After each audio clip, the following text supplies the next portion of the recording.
Muy buenas tardes con todas y con todos. Damos la bienvenida al webinar inaugural abierto para los estudiantes de la sexta y quinta corte de la Maestría en Psicología, mención Comportamiento Humano y Desarrollo Organizacional. Nuestro programa abre sus puertas el 6 de abril del 2018. Estamos en nuestro tercer año, contribuyendo a la formación de profesionales de cuarto nivel en el ámbito de la psicología aplicada a las organizaciones, con la finalidad de ser partícipes en procesos de transformación sustentables. El tema de hoy, salud mental en las organizaciones, es pertinente dada la coyuntura y los altos niveles de riesgo psicosocial presentado por los colaboradores a nivel mundial. Este espacio busca instigar, promover un replanteamiento sobre la visión, el entendimiento del ser humano en el contexto institucional y social. Adrián Díaz nos acompaña hoy para dar un horizonte sobre cómo la respuesta colectiva puede mitigar los problemas de salud mental. Por otro lado, Verónica Egas expondrá sobre las reflexiones clínicas entre la institución, salud mental y pandemia. Finalmente, Rodrigo Moreta resalta la importancia de hábitos de salud mental desde un enfoque individual y organizacional. Cada ponente tendrá 15 minutos y al final de su intervención se abre un espacio para preguntas. Agradecemos a la gran receptividad de este evento. Adrián, muchísimas gracias por estar con nosotros. Adrián es médico pediatra y salubrista. Cursó estudios de posgrado en Bélgica, Francia y en la sede de la Organización Panamericana de la Salud, Washington. Desarrolló actividades docentes en distintas universidades de Argentina y ocupó distintos cargos en organismos gubernamentales y ONGs. Autor de artículos y publicaciones científicas en el campo de la salud en nutrición y desarrollo integral de la niñez. Desde el 2007 a la fecha se desempeña como asesor en salud familiar y comunitaria de la OPS-OMS, primero en Perú y desde 2015 en Ecuador. En septiembre del 2020 asumió como representante interino de la OPS-OMS en Ecuador. Bienvenido, Adrián, te escuchamos. Muchísimas gracias, Karina. Muy buenas tardes con todas y todos. Rodrigo, Verónica. Bueno, en primer lugar agradecer la invitación y felicitarlos por el esfuerzo de formación continuo y el trabajo académico que realizan desde la Universidad Católica. Por supuesto, la idea del enfoque, si me permiten, voy a ir compartiendo una breve presentación. Me van a decir si la están viendo. Es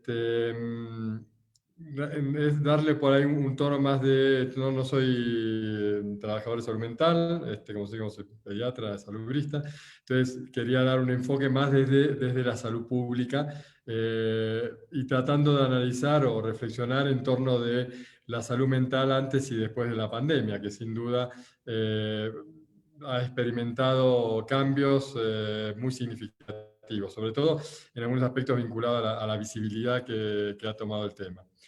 En primer lugar, quisiera dar algunas consideraciones generales, justamente desde una perspectiva de salud pública, y digamos, de qué estamos hablando desde la salud pública en salud mental, cuál es el tamaño del problema o de la situación, para decirlo de alguna manera.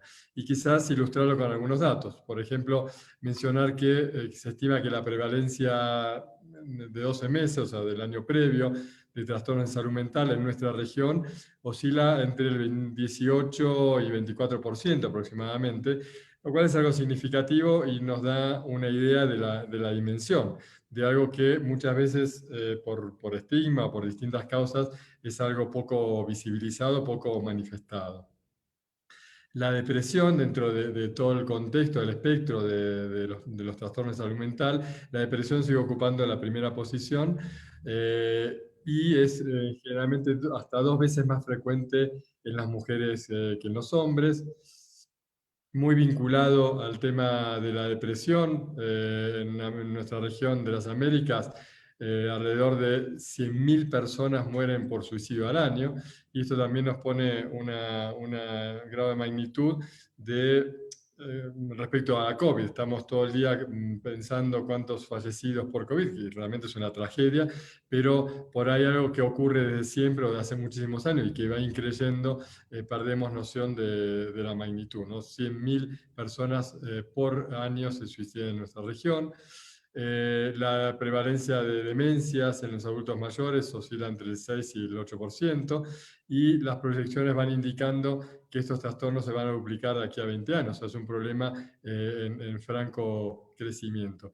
Y también en nuestra región tenemos serios problemas respecto de la brecha de tratamiento, solamente de los trastornos de salud mental, y solamente para mencionar algunas cifras. En el caso de la esquizofrenia en América Latina, tenemos casi un 57% de brecha para atención. Perdón, un segundito.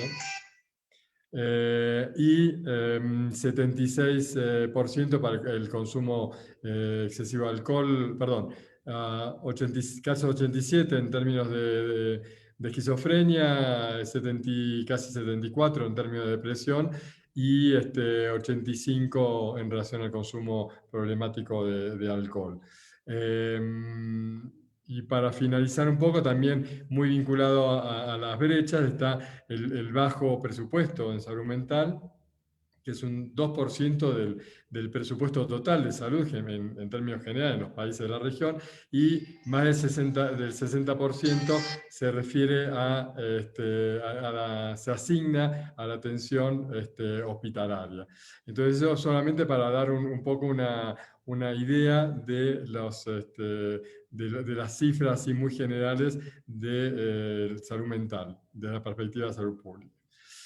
Si hablamos antes de la pandemia, en los espacios de las organizaciones, en los espacios laborales, quizás el principal problema tenía que ver con la epidemia del estrés en el lugar de trabajo. Es una cosa muy frecuente. Incluso la OIT ha generado manifestaciones al respecto. El acoso psicológico estaba en segundo también lugar, y el estrés laboral, mejor dicho, lo vinculado al suicidio, o sea, el estrés laboral o el suicidio vinculado al estrés laboral, era otro de los elementos centrales. Esto antes de la pandemia. Por supuesto, la pandemia trastocó todos estos elementos y ha atravesado la vida de todos nosotros, y en términos globales. Quizás nunca antes en la historia reciente de la humanidad, por ejemplo, por lo menos un fenómeno, o sea, la salud ha tomado una dimensión tan importante, o sea, tan prevalente en la vida de todos, o sea, sobre todo el miedo a perder la salud, y muy alineado con esto la situación de salud mental.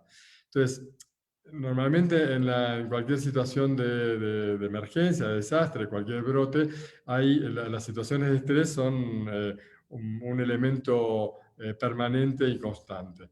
Y vamos a ver un poquito cuáles son los principales estresores, en el caso principalmente de la pandemia de la COVID-19.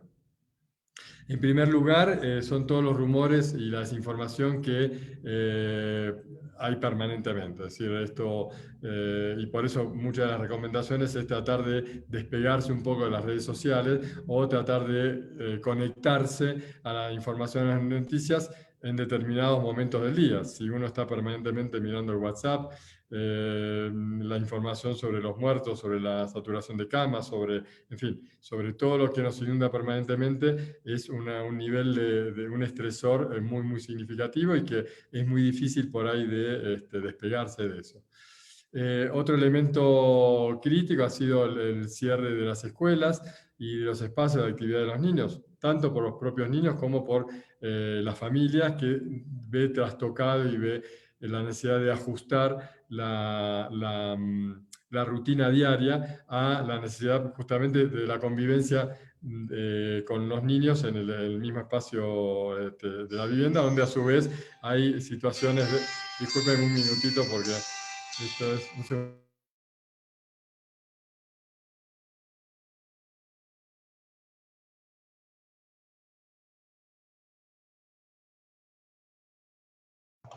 No hay ningún problema, Adrián. Entendemos la responsabilidad que tú tienes aquí en el país y cómo deben de estar llamándote, preguntándote cómo va la cuestión de Sí, las vacunas, en fin, no te preocupes, entendemos y más bien agradecemos ese espacio, ¿no? Porque para eso estamos, para poder compartir, para poder saber, para podernos informar, porque al final del día lo que buscamos es este bienestar de los colaboradores, el bienestar de la sociedad.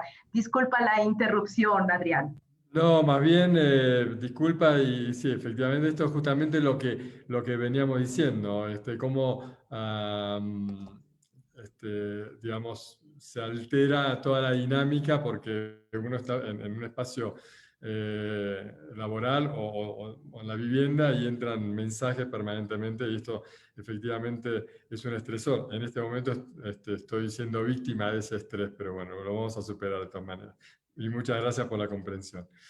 Eh, Decíamos, bueno, las restricciones de viaje, sobre todo en casos de cuando uno tiene familiares, seres queridos que están a distancia de vuelos, es la angustia y la ansiedad, sobre todo en esta situación que estamos viendo ahora de rebrote en todos los países de nuestra región, donde se han cerrado fronteras, donde se cancelan vuelos, etcétera, la angustia de que a uno mismo o a otros familiares o seres queridos les esté pasando algo y en ese sentido cómo poder responder, ¿verdad? La posibilidad tener realmente estas situaciones de vivir un aislamiento físico, como el que decía, o de cuarentena, el hecho de evitar las instituciones de salud, por ejemplo, precisamente por el miedo al contagio, el riesgo de recaer en condiciones de salud persistentes, incluyendo las de salud mental. Denme un segundito, por favor.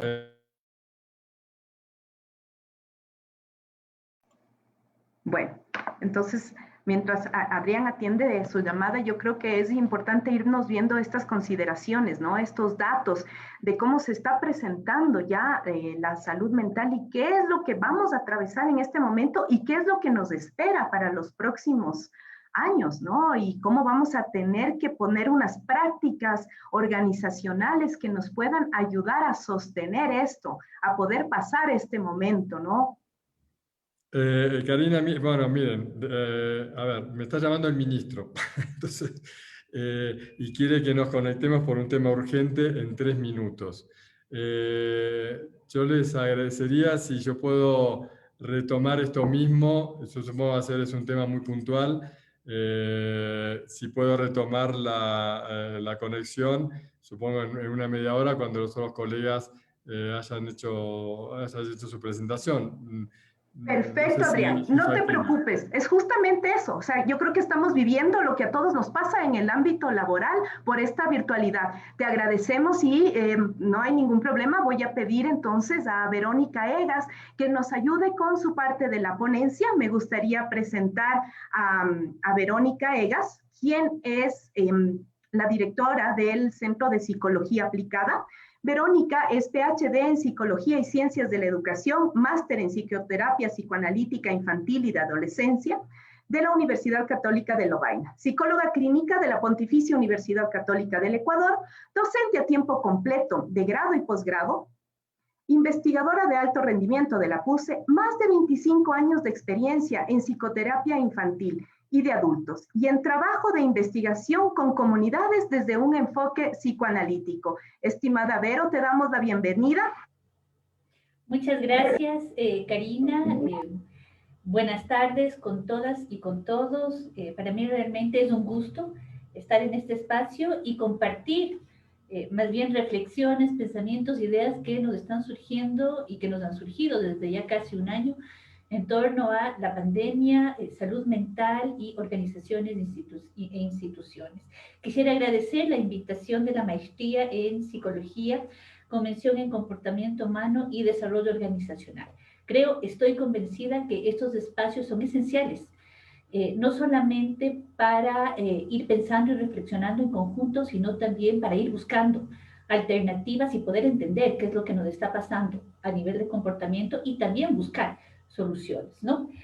Bueno, Yo al escuchar a Adrián y su propuesta desde un enfoque de salud pública con relación a la salud mental, decía, es ideal porque yo les voy a hablar más bien de la salud mental desde una perspectiva clínica. Yo soy psicóloga clínica y ese es mi enfoque. Y para esto entonces sí quisiera compartir también.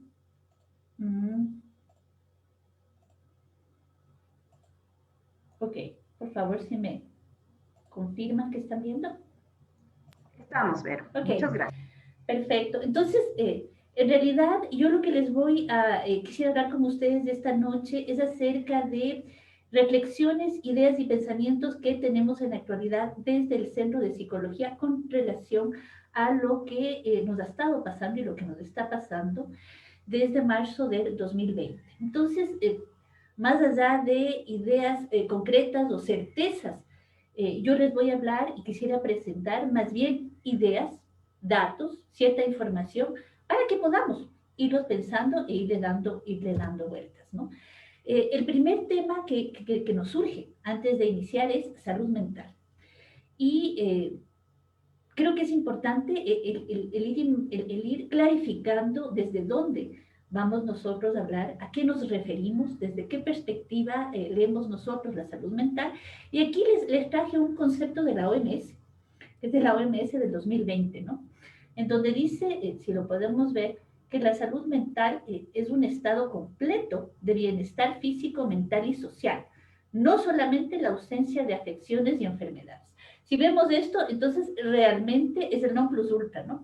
Es un estado completo de bienestar, en donde también tomamos temas físicos, mentales, sociales, es decir, sería el estado ideal. Esto, como sabemos, y los que trabajamos con seres humanos, sabemos que esto no es posible.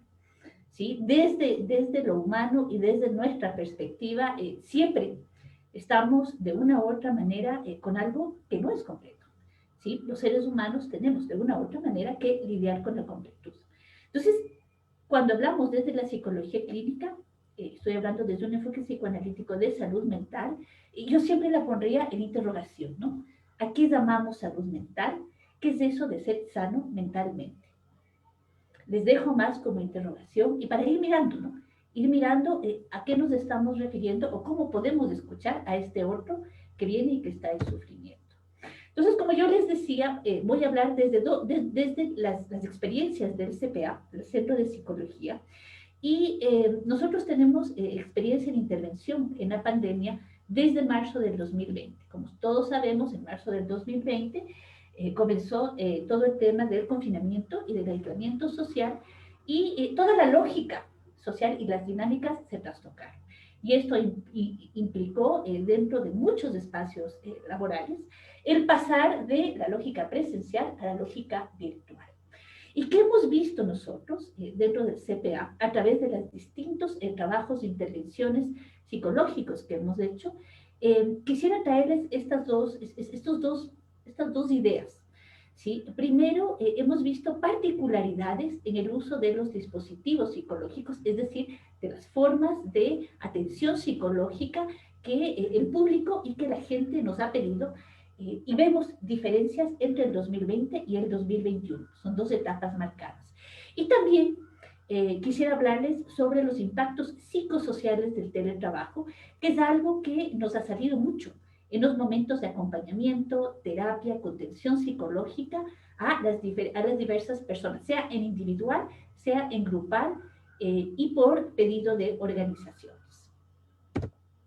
A nivel del tipo de intervenciones clínicas, las intervenciones clínicas más solicitadas, es importante ubicar, tal vez para los que no conocen el Centro de Psicología Aplicada, nosotros somos un centro el cual brinda atención psicológica desde el área clínica, educativa y también organizacional.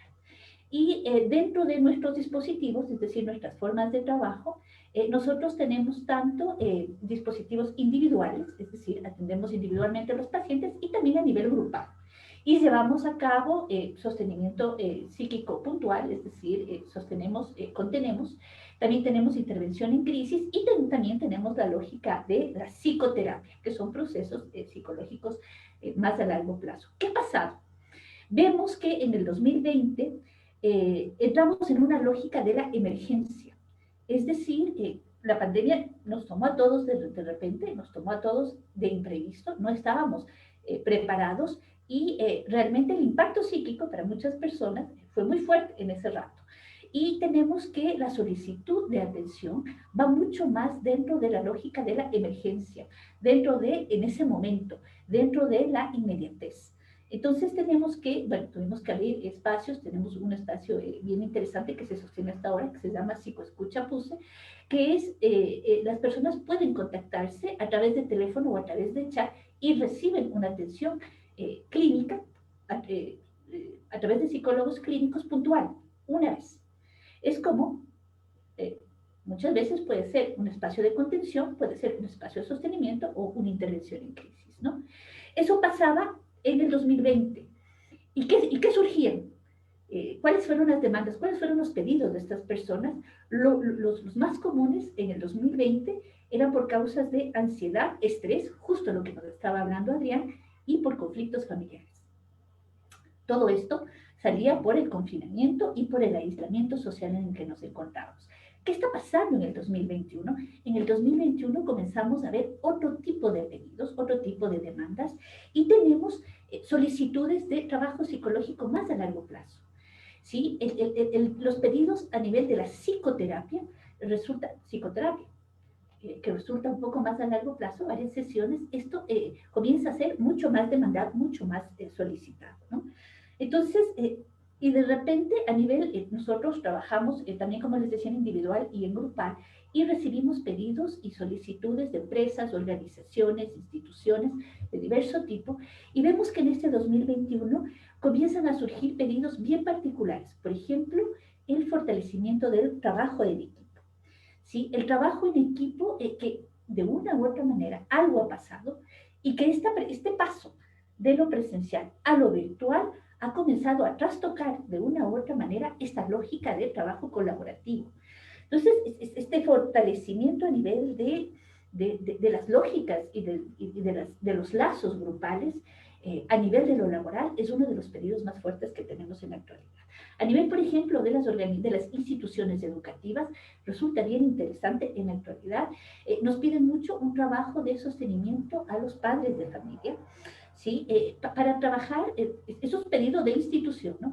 Para trabajar esta lógica de la corresponsabilidad de los padres dentro de los espacios educativos de los hijos, justo de lo que hablaba el Adrián hace un momento, ¿no? Esta lógica de la mezcla en los espacio que la casa viene a ser un espacio evidentemente familiar, personal, pero también es el espacio o laboral o es el espacio educativo. Y claro, entonces esta mezcla viene a trastocar los lugares también de los padres en el momento en que están sus hijos en las clases y también de los niños y también de los docentes. Otro de los temas que también surgía a nivel de los pedidos, por ejemplo, de las instituciones educativas, era el tema de la crítica constante que sienten los docentes con relación a su lugar por parte de los padres. Estas son las novedades a nivel del tipo de intervención clínica. ¿Ven ustedes la diferencia entre el 2020 y el 2021? En el 2020 estamos en una lógica de emergencia, en el 2021 estamos en una lógica de sostenimiento y trabajo más a largo plazo, tanto a nivel individual como grupal. A nivel del impacto psicosocial del teletrabajo, esto es algo que se habla muchísimo cuando trabajamos con las organizaciones, ¿no? Y también esto que les voy a presentar son los resultados de los trabajos grupales de sostenimiento a colaboradores de empresas y organizaciones, ¿no? De diferente tipo, tanto, por ejemplo, de empresas privadas, públicas, instituciones de salud e instituciones educativas, ¿no? Y sobre todo son dos ejes que nos han salido constantemente y que quisiera trabajar con ustedes hoy día. El primero es, y no es nada nuevo, pero es algo constante, es la sensación de incertidumbre laboral. Tenemos que las personas, los colaboradores, están con mucha ansiedad, están muy preocupados por temas de estabilidad. ¿Me van a desvincular o no me van a desvincular? ¿O cuándo me van a desvincular de mi trabajo? El tema de salarios, el tema de disminución de salarios, disminución de horas de trabajo, entre comillas, todos sabemos que el tema del teletrabajo ha trastocado también la lógica de la temporalidad y también tenemos la lógica del desempeño. ¿Sí? Tenemos colaboradores que están realmente cansados, realmente agotados físicamente, que se unen, ya vamos a ver más tarde, con esto del estrés del que hablaba Adrián, y vemos que esto también no solamente viene a ser un punto para analizar externamente el tema del desempeño, sino también los colaboradores per se, en su interior, se preguntan con relación a su desempeño laboral, ¿no? Y tenemos también otra línea que es el empobrecimiento del compañerismo. Fíjense, esto nos ha resultado algo bien interesante como dato, es decir, un empobrecimiento de la comunidad de trabajo. Cuando hablamos que se pierden los límites entre la relación casa-trabajo, que es un poco lo que hemos estado hablando aquí, estamos en nuestra casa, pero estamos trabajando, ¿sí? ¿Y en qué momento hay el límite real, concreto, de hasta aquí llega mi trabajo y aquí comienza mi vida personal? Se pierden esos límites, pero no solamente nos hemos perdido eso a nivel temporal.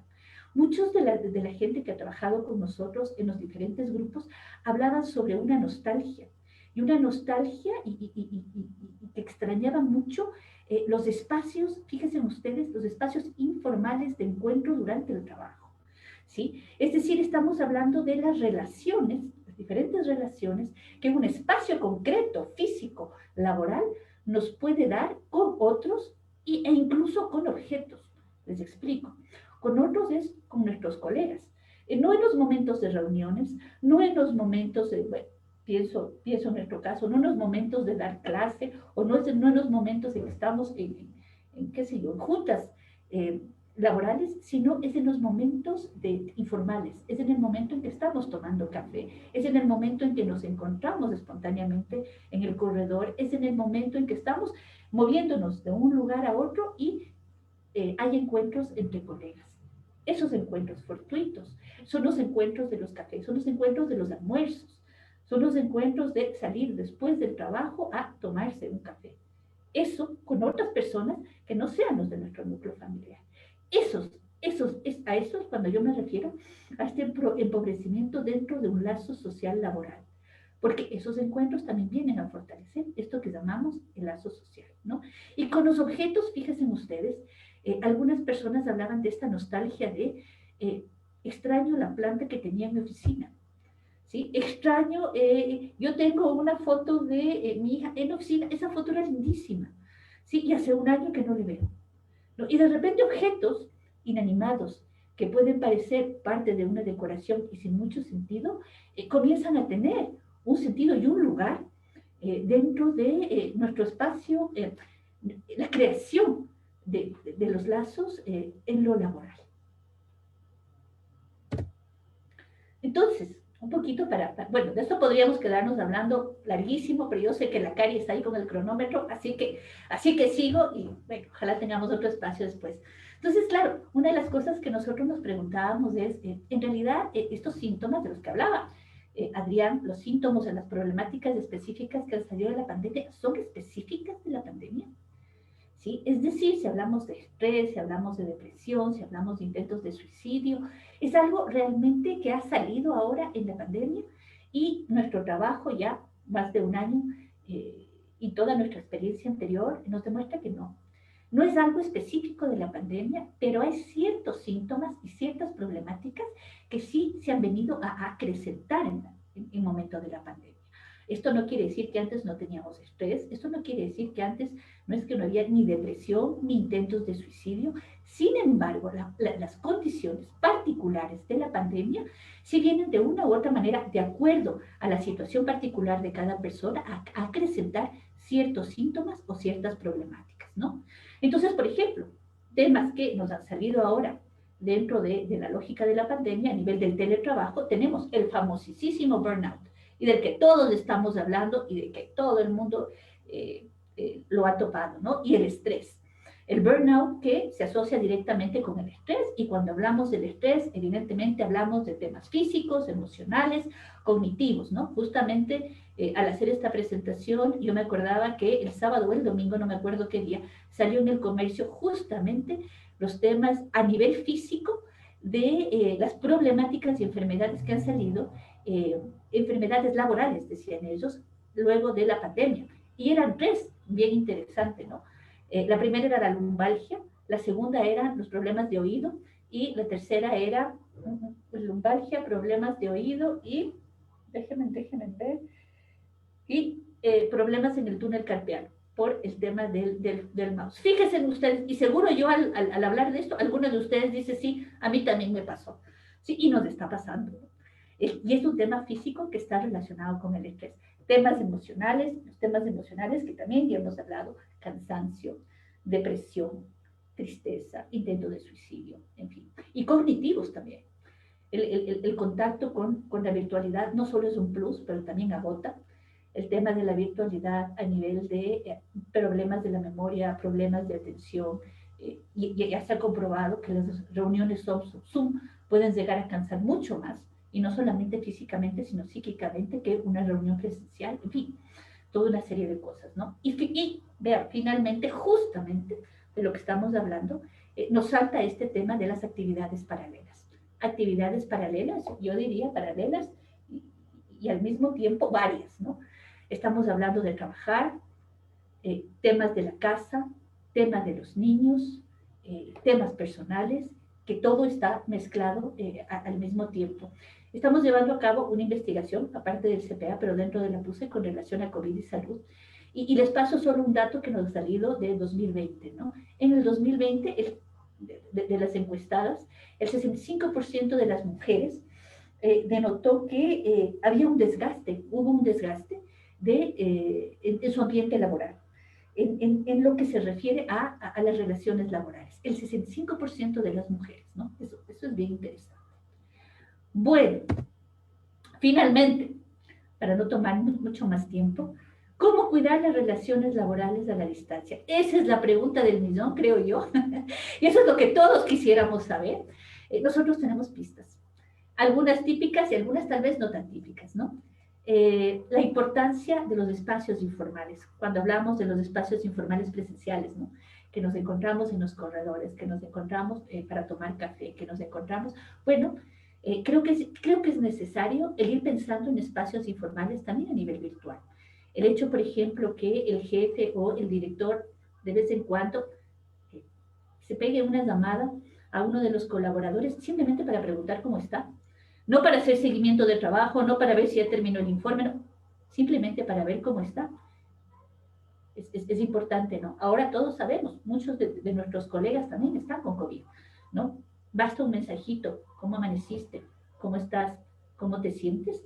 Estos son los contactos humanos, son los lazos humanos que de una u otra manera vienen a sostenernos también en esta distancia, ¿no? El reconocimiento de los límites propios.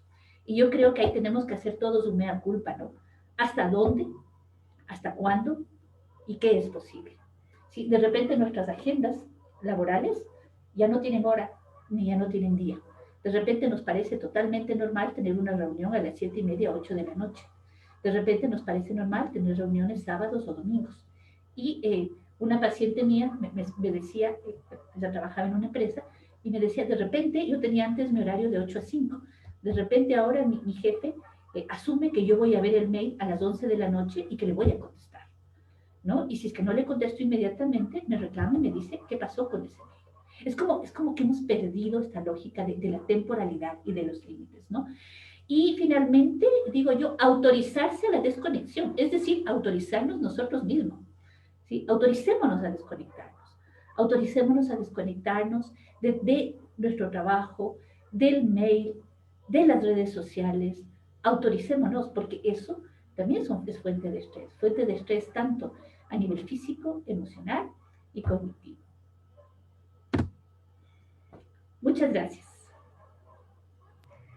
Muchísimas gracias, Verónica, por tu presentación. Yo me voy a atrever a hacer una lectura desde la psicología social organizacional mientras tenemos algunas preguntas de lo que tú has mencionado, ¿no? Creo que es importante aquí ver esta preocupación por las competencias laborales, ¿no? El momento del trabajo en equipo, cómo mantener ese trabajo en equipo, cómo sostener el trabajo, en equipo. También la importancia de la cultura organizacional cuando tú me hablas de estos objetos inanimados que nosotros conocemos como los artefactos que hay dentro de una cultura organizacional, como ese corredor en donde yo puedo comunicar o ponerme de acuerdo para alcanzar objetivos departamentales, objetivos organizacionales, porque sale de una conversación una nueva estrategia, ¿no? Entonces, la falta de sentir esa cultura organizacional desde todos estos aspectos. Me parece relevante lo que menciona sobre la preocupación del desempeño. Y ahí me voy a acordar de Bandura cuando nos habla sobre la teoría de la autoeficacia. ¿Qué tan capaz me siento yo de hacer algo, ¿no? Entonces vemos cómo está afectado este autoconcepto también, de cómo vamos nosotros a lograr nuestras actividades, a conseguir nuestras metas, ¿no? El poder reconocer nuestros límites.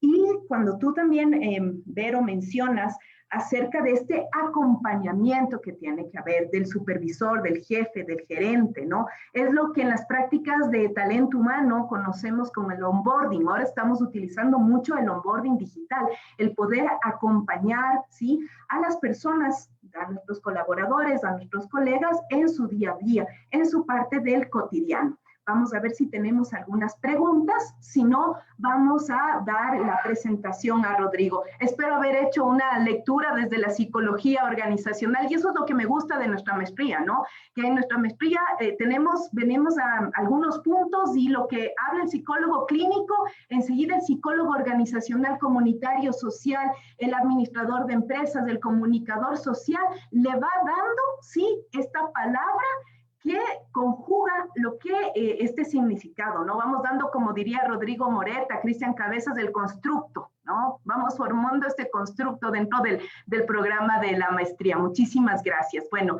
a continuación me gustaría dar la bienvenida a Rodrigo. Rodrigo también es docente de nuestro programa, ¿sí? Rodrigo Moreta Herrera es psicólogo clínico y máster universitario en psicología, profesor de la Escuela de Psicología de la PUCE sede Ambato y profesor ocasional en programas de posgrado en diferentes universidades del Ecuador. También es investigador cualificado por CENESID y participa en varios proyectos de investigación nacionales e internacionales. Es editor de la revista Veritas Research, editada por la PUCESA, y cuenta con más de 40 obras de relevancia científica y académica, publicadas en revistas de alto impacto a nivel nacional e internacional, en inglés y en español, en áreas como la medición psicológica, consumo de sustancias, salud mental y bienestar psicológico. Rodrigo, te damos la bienvenida y te escuchamos.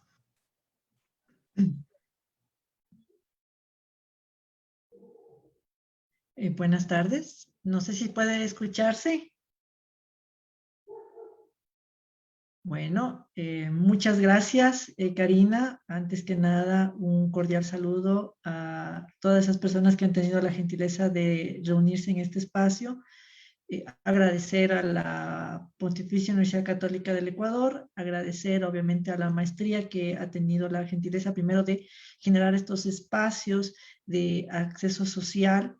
Creo que esa es una de las cosas, como decía Berito, creo que es una cosa tremendamente importante, cómo nosotros como universidad podemos vincularnos cada vez más a la sociedad. Desde luego, agradecer la oportunidad siempre de poder hablar sobre este tema. Obviamente, hablar de salud mental es un tema extremadamente amplio, muy complejo. Creo que desde el punto de vista de cómo se han desarrollado estos constructos, como decía Karina, aquí en el Ecuador aún nos encontramos en un proceso, primero desde el punto de vista académico, de entendimiento, pues hasta el día de hoy la necesidad y el entendimiento de la salud mental no está claro. Creo que el tema de la pandemia ha venido muchísimo a reflejar el tema como un eslabón profundamente débil, el entendimiento de la salud, y quiero hacer una diferencia entre la salud física y la salud mental. De alguna manera la noción sobre la salud física algo ha venido a llamar la atención, pero con respecto al tema de la salud mental, ese es un espacio todavía ampliamente desconocido. Entonces, tener la oportunidad de hablar sobre salud mental no deja de ser importante y relevante. retomo un poco lo que decía Berito, ¿sí? La salud mental tiene que ver con el tema del bienestar, con el tema de la satisfacción y de cómo nosotros podemos generar una conexión sana entre la parte psíquica, entre la parte subjetiva que nosotros tenemos y también conectar eso con la parte del contexto, dado que el ser humano y la realidad, la sociedad, el contexto están profundamente unidos y son interdependientes. De esta manera, el concepto de salud mental surge no desde la postura individual, social, ni de la postura exclusivamente del contexto, sino de esa interacción. Es un elemento que surge de la frontera en el que se conectan tanto el individuo con el contexto. En ese sentido, mucho se habla sobre el tema de la salud mental. Quería en este momento aprovechar y dar algunas indicaciones específicamente sobre cómo sé si yo tengo o no tengo salud mental. Yo quiero hablar de una cosa que es muy importante y que a mí me parece muy agradable, que es el tema de los hábitos en salud mental. Muchas veces nosotros no tenemos claro que la salud mental depende de nosotros y depende del cuidado que nosotros le hagamos a la salud mental. En ese sentido, sí es importante primero saber qué es tener salud mental. Tomando algunos puntos de vista de la OMS, no sé si me pueden confirmar si se puede o no mirar el PowerPoint que acabo de compartir. ¿Sí? Perfecto. Entonces, la OMS establece en las 2 últimas décadas 4 criterios que nos hablan sobre qué es tener salud mental. La salud mental es un elemento completamente subjetivo y para poder manejarlo necesitamos reducirlo a categorías que puedan ser observables y medibles, aunque no necesariamente expliquen ampliamente cómo es esta amalgama de la salud mental. Pero si podemos de alguna manera poner en elementos tácitos qué es la salud mental, podemos decir que tener buena salud mental, en primer lugar, es tener conciencia de uno, ¿sí? Que es la introspección. Tener conciencia de mí, tener conciencia de mi realidad, tener conciencia del contexto. Quizás estas son una de las cosas aparentemente más sencillas, pero en la práctica clínica, que la ejecutamos muchas veces en el contexto de la psicología clínica, muchos de nuestros pacientes en algún grado ya han perdido esta capacidad de estar conscientes sobre sí mismos. Y una de las cosas que uno ve muchísimo en la práctica es que a veces no logran diferenciar o no logran entender ese momento en el que se perdió la salud mental y se cambió por la enfermedad mental. Y como no se logra entender, es muy difícil que nosotros logramos comportarnos, ¿sí? Y logremos entender qué significa estar mentalmente con problemas o ya con enfermedades mentales. Otro elemento que nos habla mucho sobre un indicador de salud mental es el tema de la tolerancia al estrés, ¿sí? La pandemia nos ha venido a enseñar que lamentablemente esta situación ha generado un nivel de estrés y un nivel de presión que lamentablemente la mayor parte de las personas no estamos preparados para eso, ¿sí? Y en gran parte de esto es porque quizás por el elemento histórico, como sociedad no hemos logrado aprender de la historia y aprender de los momentos difíciles y de los momentos complejos, ¿sí? Que pueden, obviamente por la situación del contexto, volverse a repetir. Justo tengo una abuela de 99 años, ¿sí? Ella vivió el terremoto de Ambato, el mal llamado terremoto de Ambato, porque en realidad es el terremoto de Pelileo, ¿sí? Y claro, la abuela dice, chicos, para lo que yo viví en el 50, ustedes se quejan mucho. Y gran parte de eso, ¿por qué sucede? Porque como sociedad, como Estado, no hemos sabido prever que algún momento puedan vivir situaciones complicadas y que básicamente cuando llegó esto, ¿sí? No nos agarró parados. ¿Sí? Esto vino a desencadenar en un nivel de presión y en un nivel de estrés que la gran mayoría de las personas no estamos preparados para poderlo manejar. El tercer criterio que se habla sobre tener salud mental tiene que ver con el tema de la productividad, ¿sí? un elemento que se utiliza mucho para saber si una persona goza o no de una buena salud mental es qué tanto puede producir. Voy a poner un ejemplo, no quiero demorarme mucho, no quiero alargar mucho las cosas. A veces le he escuchado a mucha gente que le dice, no importa que un estudiante no tenga buenas notas, lo importante es que sea feliz. Y yo me pongo a pensar, a ver, un momento, ¿cómo es eso? Si el criterio de la OMS es que uno debe ser productivo, un niño en cierta edad, en cierto contexto, bajo ciertas necesidades, y si está cubierto todos sus elementos, no solo debería ser feliz en el contexto escolar, debería ser buen estudiante. Luego, si estamos pidiendo que un niño sea más feliz a que sea más disciplinado en el estudio, lamentablemente no estamos entendiendo la amalgama de la salud mental. La salud mental va de la mano entre el desarrollo psíquico, ¿sí?, y el desarrollo social. De ahí que es importante la productividad. Por eso mal podríamos decir en el contexto organizacional que la gente debería ser feliz aunque no sea productiva. ¿Sí? Ese no es el sentido de una organización. La organización no le tiene a un individuo dentro de una organización para que sean felices. Los tiene para que sean mayoritariamente productivos. De ahí que es importante entender que la productividad es un indicador positivo de salud mental. Y un cuarto elemento que nos habla sobre esto es el tema de la colaboración con la colectividad, con la comunidad. ¿Sí? Las personas con estados de salud mental adecuados sienten la necesidad, el deseo de no solo crecer como individuos, sino también crecer como sociedades, como grandes grupos sociales. Y esto es una de las cosas en las que quizás nuestra sociedad, la sociedad ecuatoriana, tiene bastantes limitaciones. Nosotros como sociedad se tiende a creer que somos solidarios. Creería que no, más bien creería que somos caritativos. Sí, la caridad, el comportamiento caritativo dista mucho del comportamiento solidario. Y quizás como sociedad aún nos cuesta entender lo mentalmente sano que nos vuelve, ¿sí?, trabajar dentro de una comunidad y colaborar para que esa comunidad como tal pueda crecer.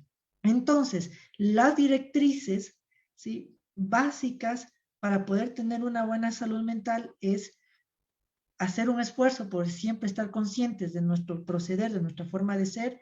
Ese nivel de conciencia también nos permite también probablemente generar esa capacidad de autocorregirnos y también de autorregularnos, ¿sí?, que es uno de los elementos que nos ayuda precisamente a que ese equilibrio entre individuo y sociedad, ¿sí?, no se pierda.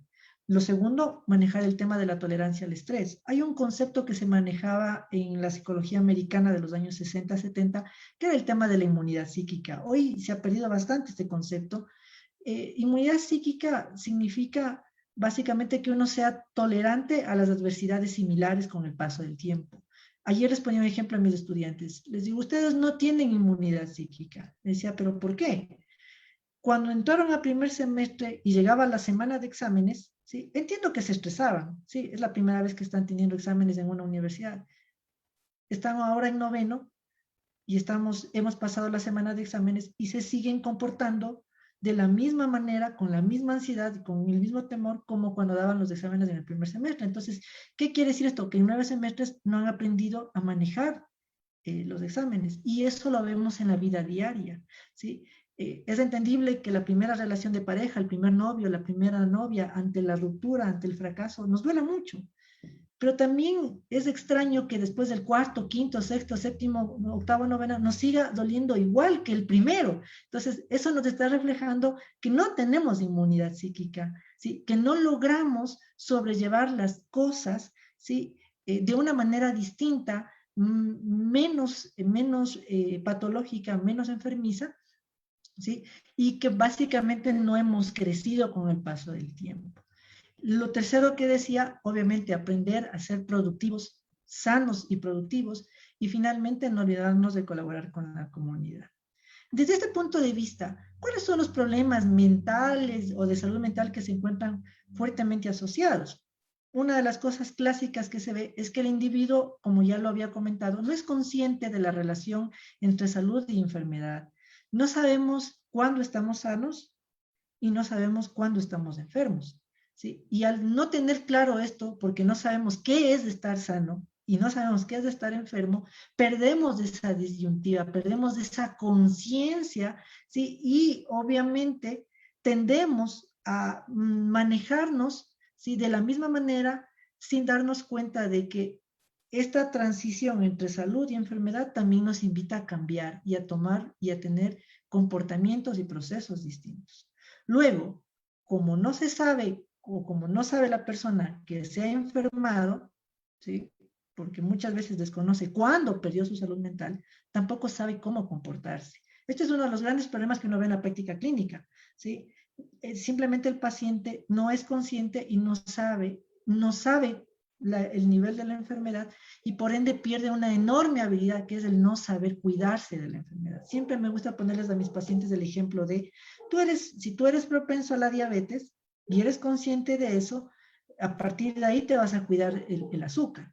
¿Ya? Tengo un montón de pacientes que son propensos a la depresión, propensos a la ansiedad, propensos a las adicciones, propensos a los trastornos de sueño. Entonces, esa misma lógica también es importante comentarles a los pacientes y decirles, bueno, si eres propenso a la ansiedad, eso quiere decir que tú no puedes tener situaciones de estrés complejas, ¿sí? No puedes, ¿sí? Manejarte de una manera irracional, no puedes manejar situaciones difíciles, comportamientos tóxicos. ¿Por qué? Porque eventualmente tu propensión, ¿sí? Va a hacer que en un momento de descuido, ¿sí? La enfermedad mental aparezca. Y bueno, sobre esto hay que entender que si el individuo no sabe de la enfermedad y no sabe cómo comportarse, ¿sí? ¿Qué podemos decir de la sociedad? Uno de los grandes problemas sociales actuales es que existe un profundo desconocimiento social de la enfermedad mental. ¿Sí? Mucha gente atribuye que la enfermedad mental es un elemento de locura, es un pretexto, es algo que se inventó la gente como para justificar su comportamiento. Y mucha gente asume que la superación de la salud mental solo se debe dar con voluntad. Me dicen, mira, yo también tenía problemas, a mí también me dejó mi novia, mira, con fuerza de voluntad pude. Sí, pero eso puede hacer la persona que no está deprimida o que no está ansiosa. Pero el paciente que sí está deprimido, que sí está ansioso, de entrada muchas veces ni siquiera tiene voluntad como función psíquica. Entonces, este profundo desconocimiento de la social de la enfermedad mental hace que familia, organización, sociedad y demás no sepan cómo comportarse frente a los problemas de salud mental.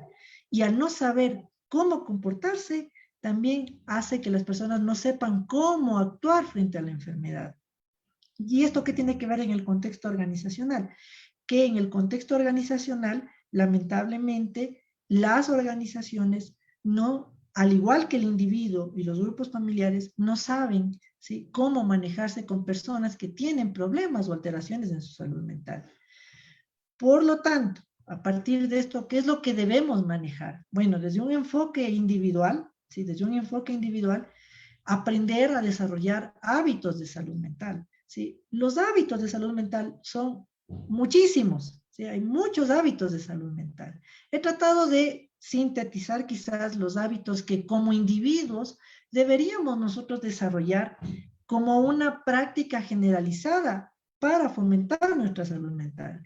Entonces, ¿qué elementos podemos nosotros considerar dentro de esto? Obviamente la estabilidad emocional, ¿sí? Aprender a generar un espacio de estabilidad emocional recurrente, continuo, que nos permita, a partir de ese estado emocional, ¿sí? Comportarnos de una manera racional, ¿sí? Aprender a controlar la impulsividad, ¿sí? La falta de impulsividad es sinónimo de inmadurez, ¿sí? Entonces, el aprender a manejarse, ¿sí? De una manera menos impulsiva, ¿sí? Quizás menos egocentrista, más preocupada inclusive del propio cuidado personal, sí permitirá precisamente que la salud mental se desarrolle de mejor manera.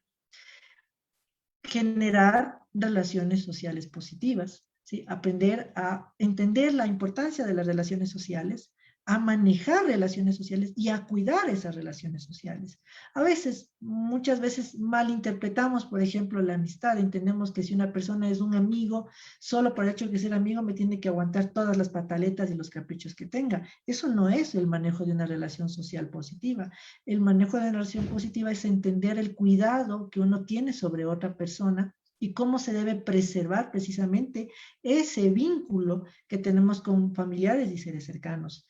La comunicación asertiva, que es nada más que aprender a hablar con honestidad, ¿sí? Desde un enfoque claro, preciso, ¿sí? Evitando precisamente las malas interpretaciones, los supuestos. Esto nos ayuda precisamente a manejar relaciones mucho más honestas, mucho más claras, frontales, ¿sí? Y a generar un beneficio personal y social mutuo. Una de las cosas que también es importante es el ajuste social, ¿sí? ¿Y esto qué involucra? Aprender a manejarnos dentro del rol que nos corresponde, el contexto social en el que estamos y el requerimiento social que a veces se nos necesita. A veces es muy frecuente que el padre empieza a generar una conducta más que de padre con los hijos como de amigos, ¿no? Eso no existe, o sea, no existe que el padre deje de ser padre para ser amigo, no se está haciendo cargo del rol que le corresponde. Desde luego, puedo ser paterno, puedo ser padre con conductas amigables, pero jamás puedo dejar de ser padre para ser amigo, por más que nos parezca innecesario o moderno. No, es el rol y eso nos llama a que nosotros nos comportemos como nos corresponde. Igual pasa con el contexto social. Tengo muchos estudiantes que vienen a la universidad y no se comportan como estudiantes universitarios. Vienen y persiguen otros intereses, pero no el estudio universitario como tal. Y lo mismo pasa en el contexto organizacional, ¿sí? Muchas veces olvidamos el rol y el contexto social en una organización y buscamos otros elementos que no necesariamente pertenecen. Y quizás un elemento importante en este sentido es el que tiene que ver con los espacios de crecimiento personal. ¿Sí? Quizás es uno de los elementos de salud mental más importantes, el asumir que como individuos estamos aquí para crecer, para colocarnos objetivos, metas que pueden ser objetivas, metas cognitivas, metas económicas, y hacer un esfuerzo por colocar esas metas y por intentar cumplirlas a lo largo del tiempo. Esto, desde luego, desde el enfoque individual.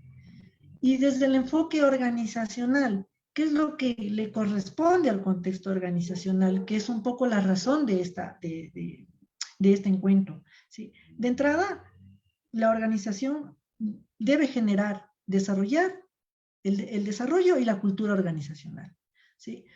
A veces se malinterpreta que para fomentar la salud organizacional, la organización debe comportarse como una proveedora de salud. No necesariamente es así. La organización tiene ciertos objetivos y metas específicas, pero un desarrollo y una cultura organizacional adecuada, desde luego que permite el fomento de una salud mental apropiada. Como organización, cuidar del colaborador, ¿sí? Estar pendiente, ¿sí? Tener una postura, una cercanía mucho más humana, ¿sí? Menos técnica, si se podría decir, y con mayor calidad, que eso permite precisamente que la salud mental se fomente jerárquicamente, desde los trabajadores hasta los puestos de mando y viceversa. También es importante el tema del cuidado de la salud mental física, desde la salud física y mental, perdón. Entre ellos, obviamente, cuidar de las enfermedades laborales, tanto enfermedades físicas como enfermedades psicológicas. Justo Berito hablaba del burnout, ¿no? Hay que entender que el burnout es un fenómeno organizacional. Muchas veces es la organización la que induce al desarrollo del burnout y dentro del enfoque organizacional es imprescindible, no solo por el anhelo de la organización, sino también ya desde el punto de vista legal, que las organizaciones sepan cuidar, sobre todo en la prevención de enfermedades laborales. Desde luego, como organización, desarrollar una calidad de vida laboral adecuada, ¿sí? Por ejemplo, hay conceptos que quizás hoy no vengan mucho a colación, pero no es lo mismo, por ejemplo, hablar de salario que de salario digno, por ejemplo. El uno no tiene necesariamente relación con la calidad de vida laboral. Entonces, esto sí es un elemento que es importante dentro de las organizaciones. Y finalmente, desarrollar bienestar y satisfacción laboral. ¿Por qué?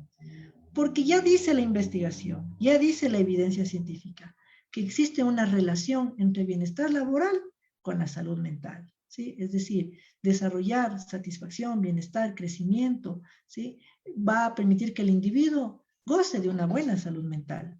Pero también hay que entender que la salud mental como tal y el bienestar, ¿sí? Tienen una estrecha relación con la productividad. Y aquí es donde se cierra el círculo del ganar-ganar. Es decir, que el cuidado organizacional que se dé al colaborador también tiene una finalidad en los objetivos que tienen como organización, que en este caso puede ser el tema de la productividad. Bueno, espero no haberme pasado del tiempo, espero haber estado acorde. Eso es un poco lo que tenía que decir en esta tarde y en esta noche. Más bien, muchísimas gracias. Y si es que existiese alguna duda, alguna inquietud, pues aquí estamos a las órdenes para poder contestarlas. Muchísimas gracias. Perfecto, Rodrigo, te agradecemos tu intervención y de igual manera me voy a permitir hacer esta lectura cuando tú nos hablas, ¿no? Sobre esta cuestión de que las personas no estamos, digamos, en capacidad de afrontar ciertas adversidades, ¿no? Entonces ahí se me viene un término muy utilizado que es la resiliencia, el cómo puedo yo manejar estas adversidades. Sin embargo, tenemos una nueva tendencia que nos habla sobre el fortalecimiento y fortalecer ¿qué? Fortalecer recursos, tanto cognitivos como recursos, sí, emocionales. Eso creo que también es importante, ¿no? El momento que tú nos comentas sobre las estrategias, no podríamos alejarnos de la parte de salud ocupacional, ¿no? Cuando hablamos sobre las estrategias de prevención y promoción de la salud. ¿Qué son estas estrategias o qué buscan estas estrategias? Hacer una nueva educación, podríamos decir, una nueva inducción a estilos de vida saludables, a que la persona en un primer momento esté consciente para después poder modificar este comportamiento. Pero esto se lo hace a nivel comunitario, ¿no? Por eso es que en los programas de bienestar que se manejan en las organizaciones, siempre se trabaja, ¿sí? En grupos de trabajo. Creo que de alguna manera he intentado sintetizar lo que tú bien has expuesto sobre lo que es salud mental. Vamos a pasar brevemente algunas preguntas que tienen las personas que están asistiendo este live de Facebook, sí, promovido por la Maestría en Psicología, Mención Comportamiento Humano y Desarrollo Organizacional, que el día de hoy comienza su periodo académico. Sin embargo, el día lunes 12 de abril les comento que ya están abiertas las inscripciones para las nuevas promociones que serán en el mes de octubre. Aquí tengo una pregunta. ¿Cómo trabajar el compañerismo en el teletrabajo? Pero de pronto, si nos das algunos tips desde la cuestión clínica. Sí, bueno, así tanto como tips, no, más bien les voy a seguir yo abriendo espacios para interrogarnos más aún, ¿no? Claro, este tema del compañerismo y este tema del empobrecimiento. Lo que algunos de las personas que intervenían en los grupos que nosotros trabajábamos, ellos hablaban de un empobrecimiento, es bien interesante la palabra, empobrecimiento de la comunidad de trabajo, ¿sí? Con esta lógica de comunidad de trabajo, es como que a pesar de que, y sabemos que a nivel de la pandemia tenemos que guardar un distanciamiento social, ¿no? A pesar de eso, la presencia del cuerpo, hablo del cuerpo biológico dentro de la interacción humana, resulta fundamental dentro del vínculo. Sí, a pesar de que tenemos herramientas tecnológicas, a pesar de que tenemos la virtualidad, el Zoom, el Skype, el WhatsApp, todo lo que nosotros seguimos creando como manera de sostener el vínculo y de sostener el lazo social, vemos que hay algo que es irreemplazable, que es este lugar del cuerpo, ¿no? Que es porque incluso ya dentro de la clínica, cuando uno hace terapia, uno sabe que el lugar del cuerpo es muy importante, la mirada, los gestos, el posicionamiento del cuerpo, pero hay algo, y eso muchas veces lo hablamos y decimos en la virtualidad también existe, pero por ejemplo temas como el olor del cuerpo, del otro, eso es algo que lo perdimos y que solo se da en el encuentro de uno con el otro, ¿no? Ahora, esto no quiere decir que no podamos tener de una u otra manera formas o alternativas de acercarnos o de buscar acercamientos fuera de estos espacios formales, como les decía antes, ¿no? Y tal vez lo que nos toque ahorita es ir creando estos espacios informales a través de la virtualidad. Ahora también hay organizaciones y empresas que en la actualidad hacen temas semipresenciales, ¿no? que hacen ciertos días presencial y ciertos días virtual. No todos están trabajando a nivel virtual únicamente, ¿no? Entonces, aprovechar esos temas presenciales para dentro, evidentemente, de todas las seguridades que necesitamos tener, todos los protocolos de seguridad por el tema de COVID, también hay que aprovechar de estos encuentros. No necesariamente tenemos que estar cerquita para sabernos juntos los unos a los otros, ¿no? Eso. Muchísimas gracias, Vero, por tu comentario. Y siempre me olvido que cuando hablo con un clínico y a un clínico le pido tips, me dice, no, Karina, ese es un lenguaje más de los organizacionales, ¿no?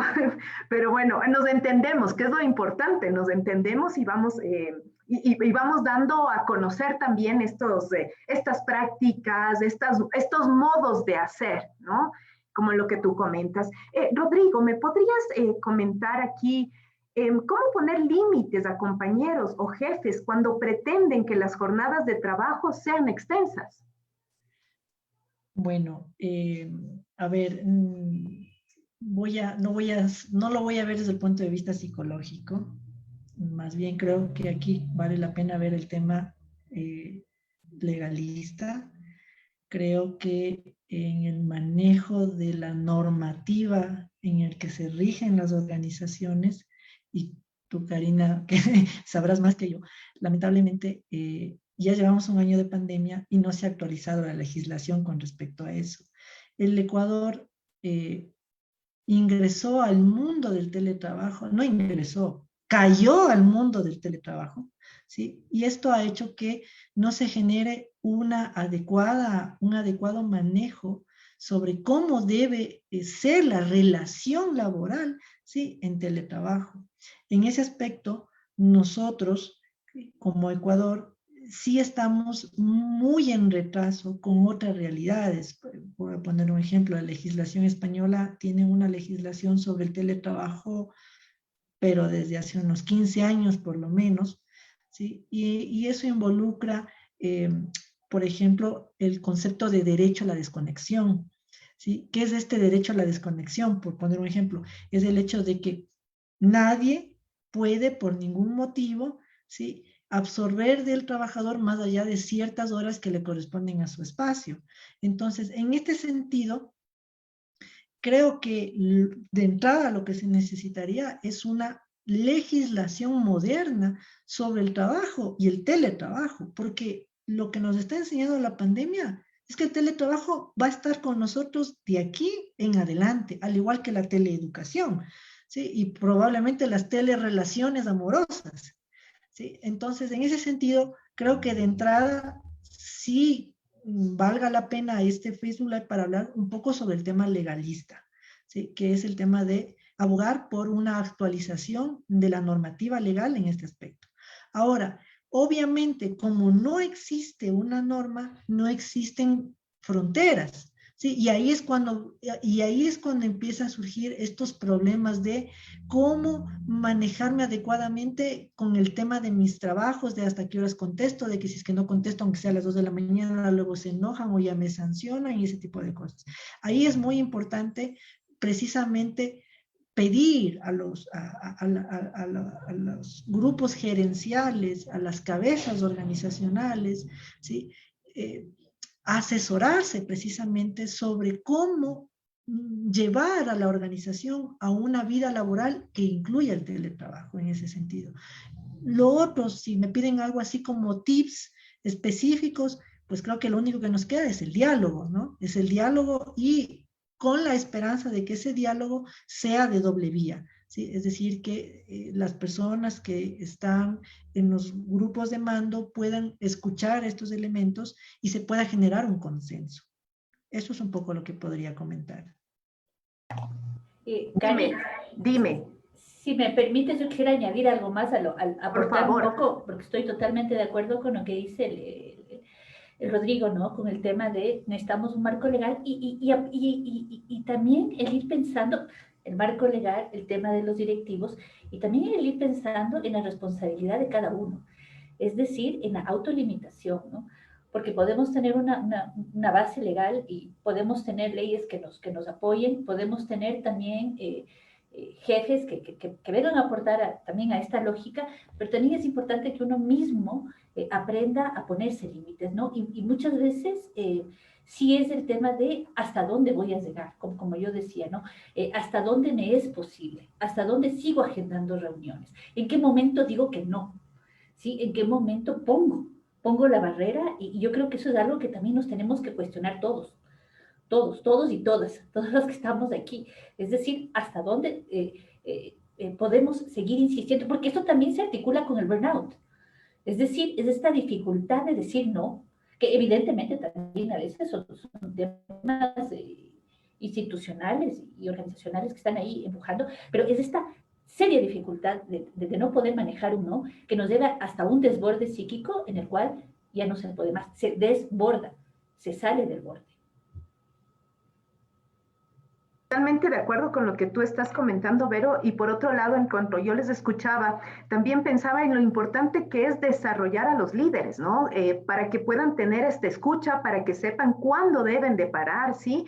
Y también el colaborador poder desarrollar competencias como una comunicación asertiva, el poder decir, bueno, voy a desconectarme en este momento, necesito al menos 10 horas de descanso, ¿no? Y por ahí también me sonaba el contrato psicológico que nos habla Edgar Schein, ¿no? El poder nosotros hacer un contrato, digamos, de una manera en donde está explícito lo que usted espera de mí, sí, poner unas normas entre los departamentos, entre los grupos de trabajo, para podernos ir guiando y poder ir manejando, porque sinceramente creemos todos que esta virtualidad se va a mantener por lo menos un año más, ¿sí? Dadas las circunstancias. De hecho, Adrián no puede conectarse nuevamente porque están en esta situación de las vacunas. Recuerden, ayer renunció el ministro, el día de hoy teníamos filas de filas. Es tan interesante de cómo nosotros hablamos, sin embargo vivimos, ¿no? Estamos viviendo todo esto que estamos comentando sobre cómo trastocó totalmente las realidades y cómo estamos intentando generar alternativas para poder trabajar, para poder vivir en la cuestión del cotidiano. Bueno, y tengo una pregunta adicional, creo que esto es bien interesante porque la mayoría de las personas debemos de estar pasando por esto, me incluyo, ¿sí? Que es cómo nosotros poder ir motivando a personas que tienen un estrés laboral alto, que están ya con síntomas de burnout. ¿Qué podríamos hacer? Vero, Rodrigo, cualquiera de los dos, por favor. Bueno, si no hay problema, podría conversar algunas cosas sobre esto. Bueno, creo que el burnout, quizás como lo concibo, como yo comentaba, es un fenómeno organizacional, ¿sí? Es un fenómeno en donde donde está involucrado la empresa, la organización, que es la que agota, ¿sí? Y la persona que es el agotado, ¿sí? Entonces, en ese sentido, si lo vemos desde el punto de vista individual, lo que podemos hacer es lo que se conoce como los recursos paliativos, o sea, es decir, que aprenda a relajarse, que aprenda a buscar otras alternativas, que aprenda a buscar elementos situacionales que le ayuden a manejar esa sensación de quemado, que haya un correctivo sobre la sintomatología somática que suele haber, etcétera, etcétera. Este tipo de elementos, como decía, desde el punto de vista individual, suelen ser paliativos. O sea, es decir, mientras la organización sea generadora de estrés extremo, ¿sí? Estas personas constantemente van a estar en subidas y en bajadas, en el que pasarán por momentos de sensación de quemado a momentos en los que ya no está, pero eso a la larga se cronificará. Eso desde el punto de vista individual. Desde el punto de vista organizacional, creería yo que es el tener ese diagnóstico organizacional de cómo como organización nosotros estamos provocando, ¿sí?, que el trabajador se queme. Entonces, en ese sentido, ahí viene mucho lo que es la planeación, ahí viene mucho el hecho de si una organización busca el desarrollo organizacional, la cultura organizacional, y si es que tienen claro cuáles son los elementos necesarios, por ejemplo, en organizaciones o como empresas, si tienen claro qué significa la productividad y cómo poderla alcanzar, porque quería hablar un poco, topar el tema de la investigación. Creo que la investigación organizacional, la investigación del trabajo, la investigación del trabajador, al menos aquí en Ecuador, sí, es bastante limitada, ¿sí? Y muchas veces las decisiones gerenciales que se toman son decisiones a veces empíricas, improvisadas, intuitivas y no necesariamente basados en la evidencia. Entonces, al no tener esa práctica o esa política, probablemente en vez de hacer un bien, más bien podríamos estar haciendo un mal. Eso era un poco lo que quería comentar. Sí, muchísimas gracias, Rodrigo. Y de hecho, el burnout sabemos que es un síndrome que se estudia más en dos ámbitos, en el ámbito de la salud y en el ámbito de la educación, ¿no? Es que es donde más se estudia, donde más se realizan estudios, ¿no? Tanto en hospitales, colegios, universidades, centros médicos, es interesante esta parte. Bueno, una última pregunta, puesto que ya tenemos a los estudiantes, sí, que deben ingresar a su clase. Miren, esta me parece interesante. ¿Cómo crear conciencia en los trabajadores para que sus actividades las realicen sin tener un control constante?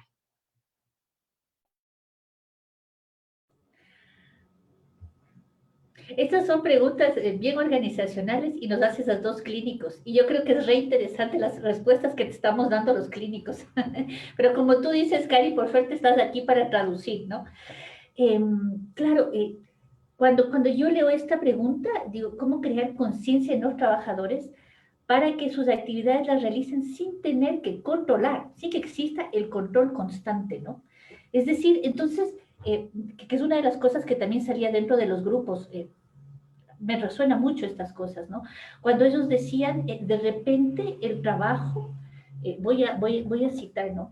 Decían, de repente el trabajo se volvió ya una exigencia, en donde este tema de la pandemia afecta no solo a la eficacia, escuchen bien, sino también al placer de trabajar. Hemos perdido el placer de trabajar, ¿no? Y es re interesante, ¿no? Porque yo digo, claro, en el momento en que perdemos el placer de trabajar, entonces entran todos estos elementos. Entran el control, entran horarios totalmente estrictos, entran el tema del desborde, entran muchas cosas, ¿no? Es como cuando el trabajo se nos vuelve o toma un lugar bien particular dentro de nuestra vida, ¿no? Y más bien eso, irnos preguntando en estos momentos con la pandemia, con el teletrabajo, con el desborde, con el burnout, con la depresión, con todo lo que hemos hablado ahora, el trabajo, ¿qué lugar está tomando en nuestra vida? Totalmente de acuerdo, Vero, y creo que en esa circunstancia el trabajo ha sido visto más como algo económico, como algo productivo, y nos ha faltado conciencia en las organizaciones de saber que el trabajo es un fenómeno psicosocial.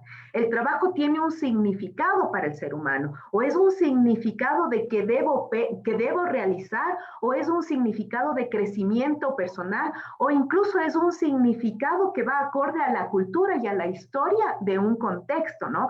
Parecería ser que nos falta analizar, con lo que decía Rodrigo, una mayor profundidad en las investigaciones que se realizan aquí en el Ecuador, en el país, para saber cuál es el significado del trabajo, la famosa investigación española del MOU, ¿no? Meaning of Work, ¿no? Que eso es lo ¿qué significa para ellos del trabajo? ¿Qué significa para nosotros del trabajo? Bueno, y una última pregunta, y con esta sí prometo que vamos finalizando este webinar. ¿Hasta qué punto las organizaciones son responsables de síntomas de trastornos de ansiedad?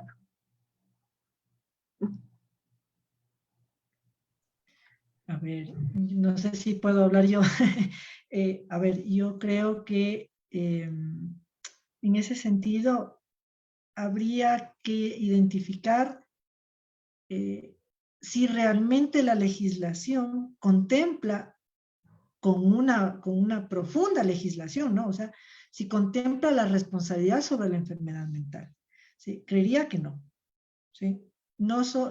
Tengo una formación muy pequeñita en elementos organizacionales, no soy psicólogo organizacional, pero creo que desde ese punto de vista, desde el punto legal, la contemplación de la responsabilidad de la enfermedad laboral mental no está adecuadamente legislada en el Ecuador. Y desde ese punto de vista, aunque la organización pueda ser responsable, Sí, legalmente no le correspondería, a menos que obviamente la organización como tal decida asumir esa responsabilidad del elemento psicológico y del elemento mental. Eso sería un poco el punto de vista que creería yo que tiene que ver con estos elementos. Ahora, la pandemia no vamos a dejar de, creo que la pandemia no ha sido tampoco tan mala, ¿sí? Ha hecho que la conciencia sobre la enfermedad mental y la necesidad del aspecto psíquico entre al debate social. Y eso es bueno para un país como el Ecuador, que tengamos esa oportunidad, aunque sea por la circunstancia de la catástrofe, que empecemos a discutir el elemento, el elemento mental y la enfermedad, porque no solo la organización a la larga es responsable, también va a ser responsable y también lo es la sociedad, la familia, más allá del individuo como tal. Entonces yo creo que esto invita a un debate profundo y ahora que estamos en la maestría y ahora que estamos formando profesionales, no descuidar ese tema de la investigación, ¿no? Ese tema de cómo desde la academia podemos proponer no solo el debate, sino también las posibles soluciones y encaminar a que se desarrolle mejor el contexto laboral y organizacional. Yo quisiera añadir algo más, estoy totalmente de acuerdo con lo que dice Rodrigo, y quisiera añadir algo más.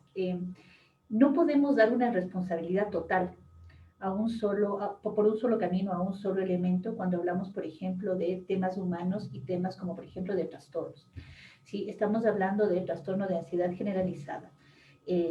Cada persona, y también cada persona se desarrolla, tiene una historia personal, se desarrolla en un ambiente particular, tiene una estructura psíquica específica y va a trabajar en un ambiente, en una empresa, en una institución, en una organización específica, con una dinámica específica. No necesariamente todos los empleados, porque suceda algo o algún evento, todos van a desarrollar un trastorno, porque cada uno reacciona de manera diferente de acuerdo a lo que acabo de decir.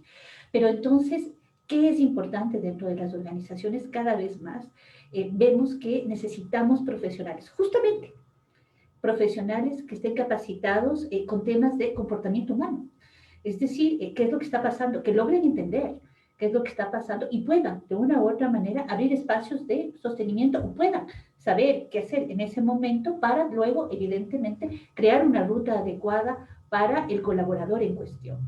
Entonces, por ejemplo, en este caso, temas de profesionales en comportamiento humano y desarrollo organizacional toma mucho sentido, porque estamos hablando de lugares, instituciones, organizaciones en donde surgen estos problemas que son totalmente humanos y que necesitamos gente que sepa, que tenga pistas, aquí sí, pistas de cómo intervenir en ese momento para poder remitir y acompañar a esa persona en sufrimiento. Perfecto, muchísimas gracias por lo que ustedes acaban de decir, ¿no? Yo creo que es un poco ir más allá de lo que sabemos. Sabemos que dentro de las organizaciones tenemos estas políticas de compliance, sabemos que tenemos también estos sellos de responsabilidad social corporativa, pero nos está faltando, tenemos que ir más allá, tenemos que irnos formando en esto que es tan esencial que es comportamiento humano. Y no solo desde la psicología, sino desde las ciencias sociales. Todos nos vienen a aportar, ¿para qué? Para conocer al ser humano y a partir de ahí poder ir desarrollando estrategias, ¿sí? Organizacionales a largo plazo. Bueno, ha sido una noche bastante interesante con muchos aprendizajes, ¿sí? Les agradezco enormemente, Rodrigo, Vero. Como les comenté, Adrián está en esta circunstancia, lo cual entendemos perfectamente, ¿sí?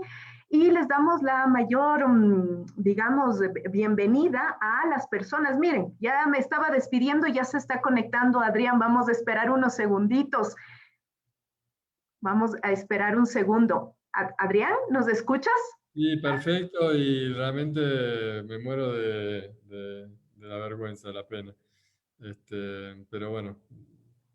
¿Qué te parece, Adrián, si hacemos un breve resumen de unos 5 minutos, puesto que los estudiantes ya tienen que ingresar a la clase y también a veces un webinar muy extenso, las personas van perdiendo la atención? ¿Te parece? Te invito a poder hacer un pequeño resumen de 3, de 5 minutos que tú nos ibas a exponer.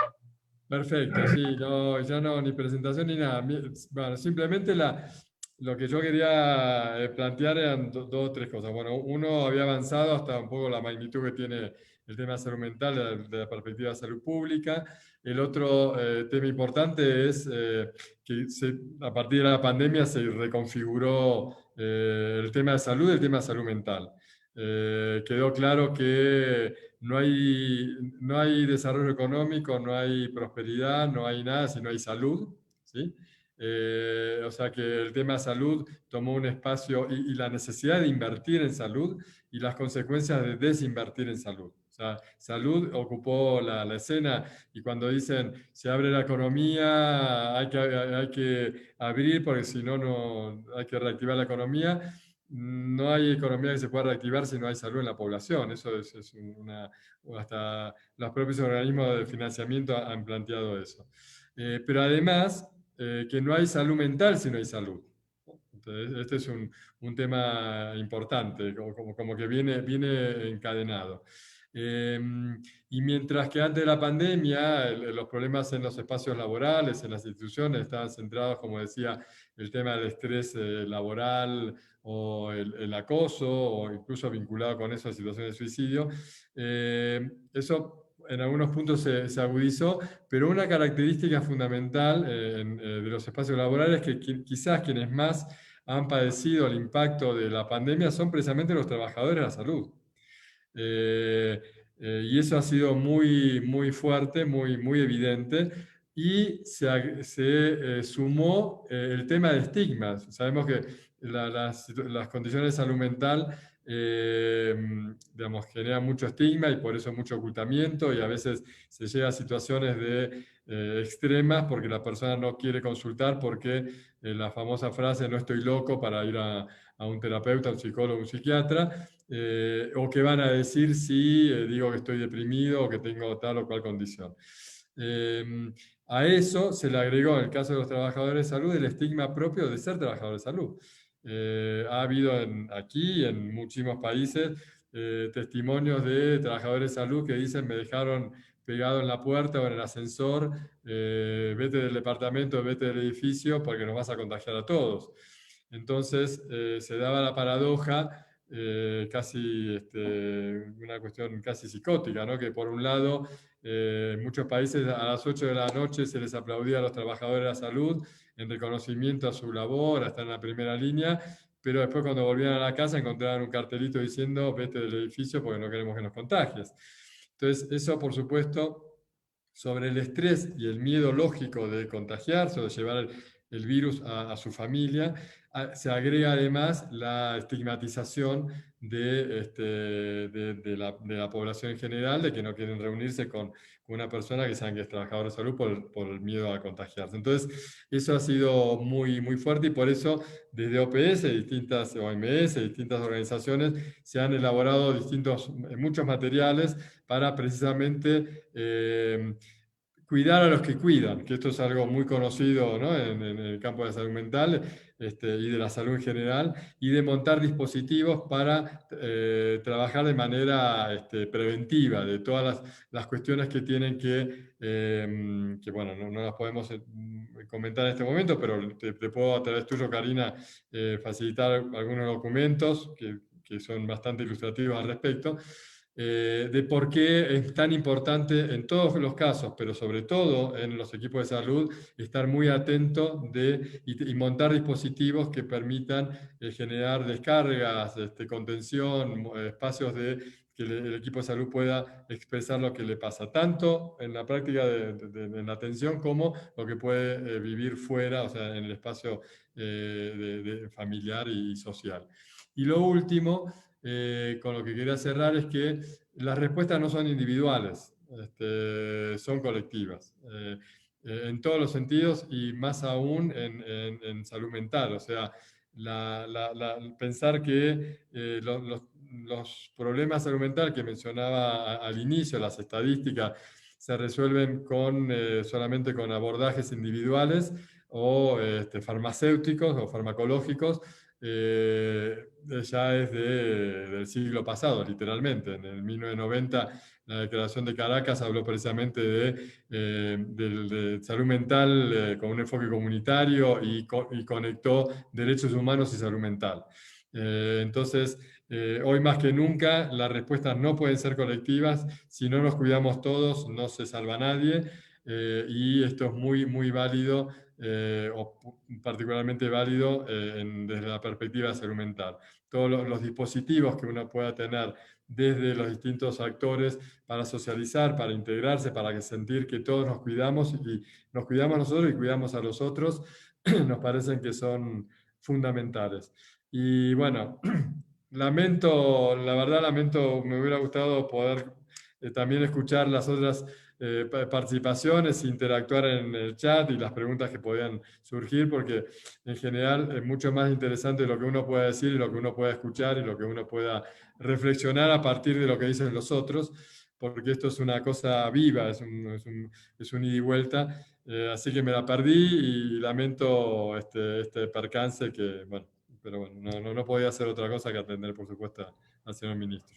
No, no te Muchas gracias, preocupes para Karina. nada, Adrián. Yo creo que más bien nos quedan muchas dudas, muchas reflexiones, ¿sí? Te agradezco por el tiempo, entendemos la situación en la que estamos pasando y es así como estamos aprendiendo a lidiarnos, a entendernos, a comprendernos y a actuar, ¿sí? Entonces, creo que vamos a dar por finalizado el webinar. Les agradezco muchísimo. Recuerde, el 12 de abril abrimos las inscripciones para las próximas cortes de la maestría en psicología, mención comportamiento humano y desarrollo organizacional. Una buena noche con todos. Gracias. Chao, muchas gracias. Hasta luego.